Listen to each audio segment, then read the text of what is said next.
La bonne nouvelle, c'est le coup de pouce que la ville d'Angers va donner aux jeunes qui passent leur permis de conduire. La proposition a été adoptée hier soir au conseil municipal. Son principe, aider financièrement les candidats au permis. Cette aide pourra atteindre au maximum 1 000 €. Pour bénéficier de cette mesure, il faudra remplir certaines conditions. Ce sont d'abord des jeunes de 18 à 25 ans qui sont angevins, qui habitent Angers depuis au moins 2 ans, mais surtout qui sont inscrits dans un parcours professionnel. Donc qui ont un projet d'insertion, d'accompagnement. De leur côté, les bénéficiaires signeront une charte avec leur auto-école. En cas d'absence répétée, le dispositif sera annulé. Annie est responsable d'une auto-école à Angers. Elle se réjouit de cette nouvelle mesure. Pour moi, j'ai senti qu'elle allait être encadrée, qu'elle allait être surveillée, que les jeunes ne seraient pas laissés un petit peu tout seuls sans que cette formation soit surveillée. Pour le moment, il s'agit d'un projet expérimental qui commencera dès le mois prochain. D'ici la fin de l'année, une cinquantaine de jeunes pourront tenter l'expérience. Marc Laffineur, réélu au poste de premier vice-président de l'Assemblée nationale, est donc doublure de Bernard Accoyer. Le député du Maine-et-Loire, maire d'Avrier, briguette un nouveau mandat. Depuis sa prise de fonction en juin 2007, il a présidé 56 séances à l'Assemblée, ce qui représente 154 heures de perchoir. Il est à nouveau élu pour une année. Passez un simple coup de fil au centre de soins d'Angers pour avoir des renseignements médicaux par téléphone le soir et le week-end. Voilà un geste que vous ne pouvez plus faire à Angers depuis lundi. Les médecins régulateurs qui répondaient jusque-là au téléphone ont décidé de stopper ces permanences. Parce que nous sommes trop peu nombreux pour faire face à un tableau de garde qui nous demande beaucoup de temps à investir sur des soirées, des jours fériés et des week-ends. Donc ce temps investi revient très souvent dans la mesure où effectivement nous sommes peu nombreux et est sous-payé.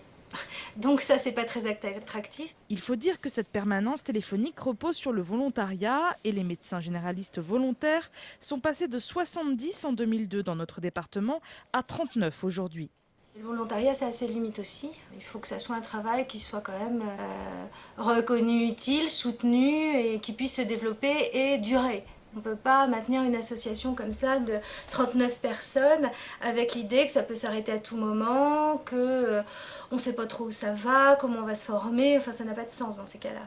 Malgré des tentatives de discussion avec les pouvoirs publics, les médecins disent n'avoir obtenu aucune réponse claire. C'est pourquoi ils suspendent leur permanence. Alors, qui va récupérer les appels des malades ?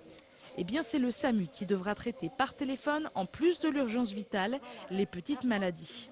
Ce service n'est pas du tout préparé à une telle affluence, alors un conseil, évitez d'appeler pour les petits bobos et consultez votre généraliste dans la journée.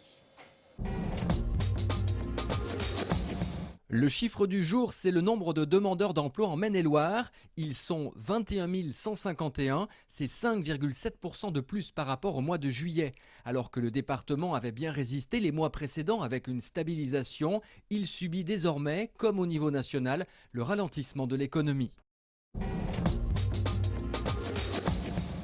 Après la trêve estivale, l'hippodrome d'Éventard a rouvert ses portes aujourd'hui.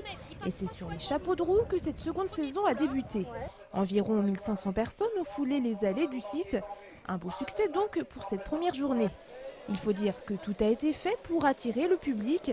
Pendant l'été, l'hippodrome en a profité pour faire peau neuve. On a fait des travaux importants pour aménager des nouveaux bars et buvettes dans des conditions plus agréables, c'est-à-dire protégées contre le vent. Avant, c'était ouvert à tout vent. Maintenant, ça y est, on peut encore mieux accueillir notre public. Un nouveau bar, mais aussi un nouveau restaurant panoramique. Côté client, on semble apprécier. Ça nous fait rêver, oui, ça nous fait rêver. On se croirait à Paris, les champions parisiens. Maintenant, il y a une nouvelle buvette, c'est super. C'est bon maintenant. Bon, on n'aura plus honte de venir à Éventard. Faire de l'hippodrome un lieu incontournable de sortie pour les Angevins, voilà le défi relevé par la Société des courses d'Angers. Prochain événement, la journée de la pomme, le 11 novembre. Entre parier et croquer le fruit défendu, il faudra choisir. 8 ans après leur dernier succès à Rouen, les Ducs ont bien failli créer l'exploit hier soir. En match de Coupe de la Ligue, les joueurs d'Aquila Aimé s'inclinent finalement 4 buts à 3. Et pourtant, ils avaient fait le plus dur en menant encore 3-2 à la 47e minute. C'était sans compter l'efficacité normande, Rouen reprenant l'avantage avant de s'imposer. Dans les matchs comme ça, c'est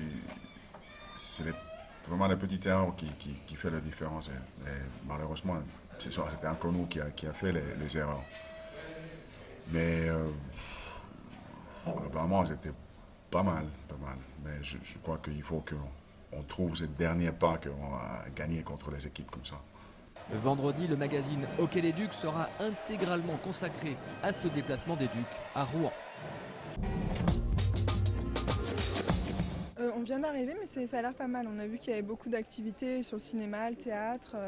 Puis on a trouvé les renseignements pour le bus qu'on n'avait pas eu le courage de monter jusqu'en haut du centre-ville. Donc c'est sympa, c'est bien. Pour les étudiants angevins, c'est le rendez-vous à ne pas rater cette semaine, le forum d'accueil au Quai. Ici, tout est réuni pour leur permettre de trouver les infos utiles pour leur vie à Angers. Moi, c'était surtout pour du travail en fait. J'avais vu sur les affiches qu'il y avait des stands sur les jobs. Donc voilà, j'étais venu pour essayer de trouver ça. Et aujourd'hui, c'est surtout pour m'informer sur les programmes des théâtres, des spectacles qu'il y a ici à Angers. Et voir un peu encore s'il y a encore de nouvelles associations que je ne connais pas. Le forum propose également une découverte des activités du Quai, Open Arts, NTA et CNDC. Il est encore ouvert toute la journée de jeudi.